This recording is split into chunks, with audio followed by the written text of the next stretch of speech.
Hi, welcome back to my channel. In this video, I'll be talking about the drugs that are used for respiratory system. So we'll talk about cough and then we'll talk about bronchial asthma. So first of all, let's talk about cough. So in cough, you can have either dry cough or you can have the productive cough. All right. Now in dry, you have opioids, then you have non-opioids, and then you have some peripherally acting drugs. In productive, you have expectorant and mucolytics. Okay.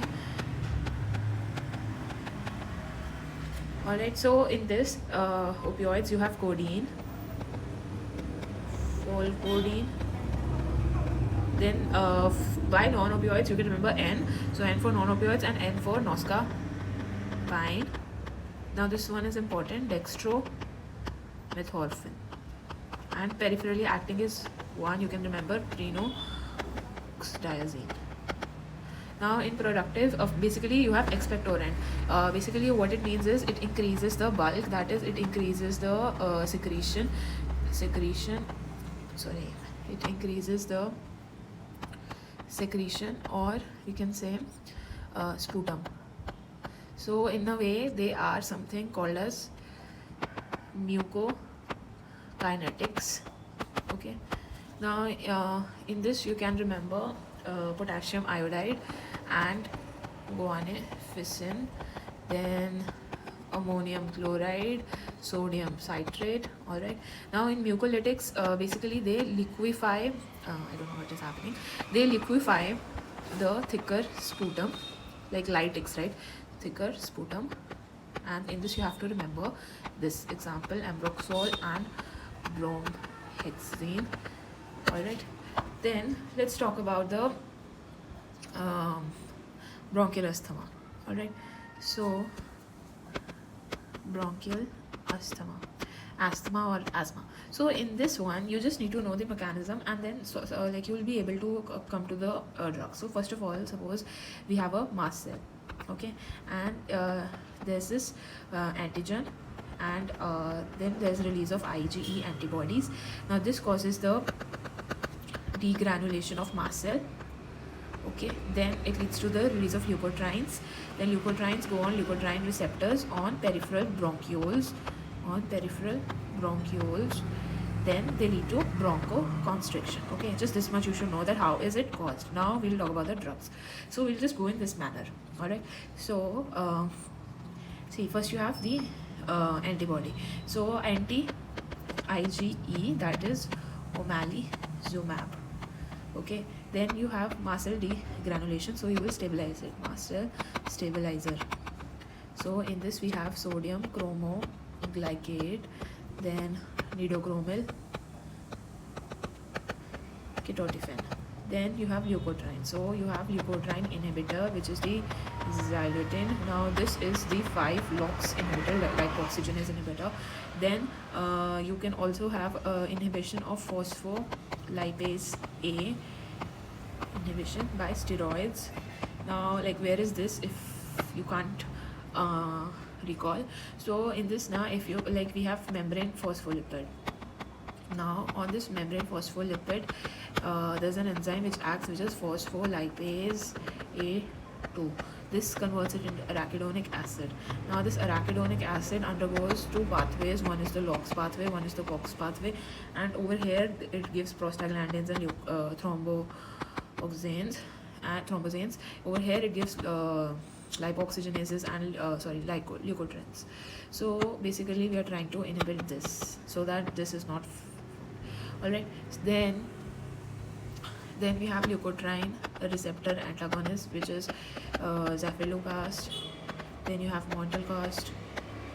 Okay, then bronchoconstriction, so we want bronchodilators.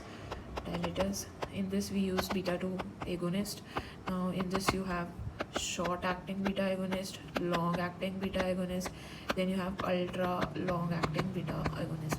Now the short-acting are used to abort acute attack. This is used for prophylaxis, and ultra long-acting beta agonist is basically used for prophylaxis itself. So in this you should know the names. So salbutamol, then you have terbutaline, In this you have salmeterol, then formoterol. Then these ones you can remember as so in this I think there was valenterol and indecterol. This I'll have to check and I'll update if there's a mistake. Then other one is the anticholinergics. Now these will act on the M3 muscarinic 3 receptors, which is ipratropium, bromide, and tiotropium. Alright. Then you have something as methylxanthines. Now these are not used that much because they have a lot of methyl adverse effects. Methylxanthine. So in this you have caffeine. Most important is theophylline, which you have to remember. Then you have aminophylline. Okay. Now just like some one-liners that they will ask. So in this beta 2 agonist, how do they act? Basically they increase the adenylate cyclase activity, which basically increases CAMP and which causes bronchodilation.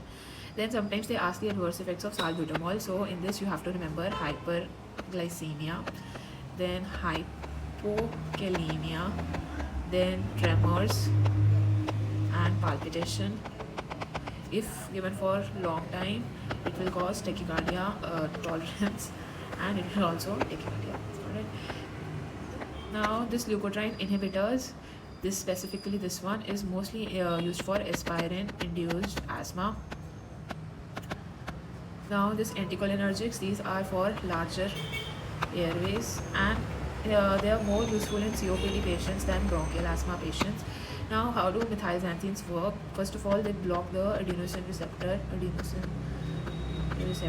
then they block phosphodiesterase enzyme, then they activate histone deacetylase 2. What does this do? This basically decreases the inflammation. Okay.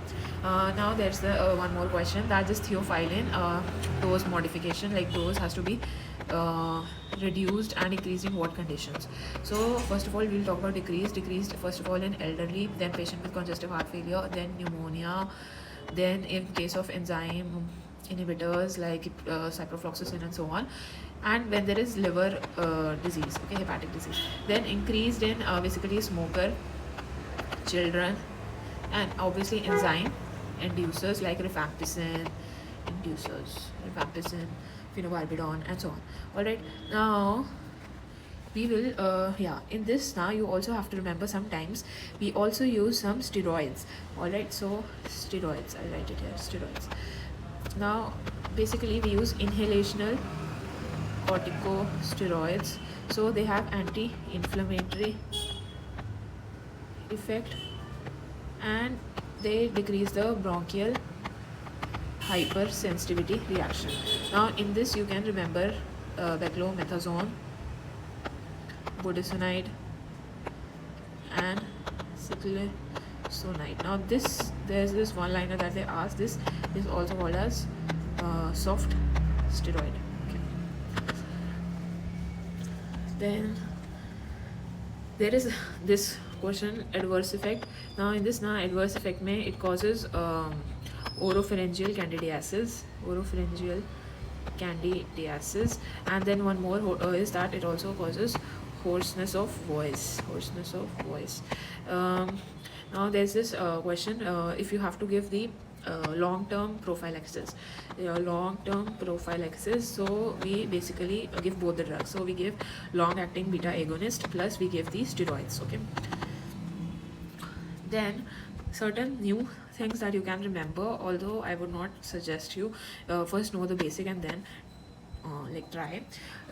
So in this in anticholinergics you can remember umeclidinium.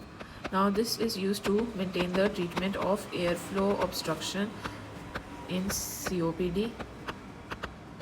Alright, then some IL-5 antagonist. Now these inhibit the recruitment of eosinophils. Now in this you have meplozumab. Okay, then there is IL-4 also you can remember, deplizumab. Alright, now all of this is important, like all that have like there won't be any question outside this, mostly I've covered everything. So if you found this video helpful, do give it a like, share, subscribe. And yes, there's one more question that they ask is like the size of aerosol therapy. So it is 1 to 5 micron. Now over here in oropharyngeal candidiasis, so in this you will treat it by amphotericin B. All right. So yes, so I've covered most of it. So if you found this video helpful, do give it a like, share, subscribe, and thanks for watching.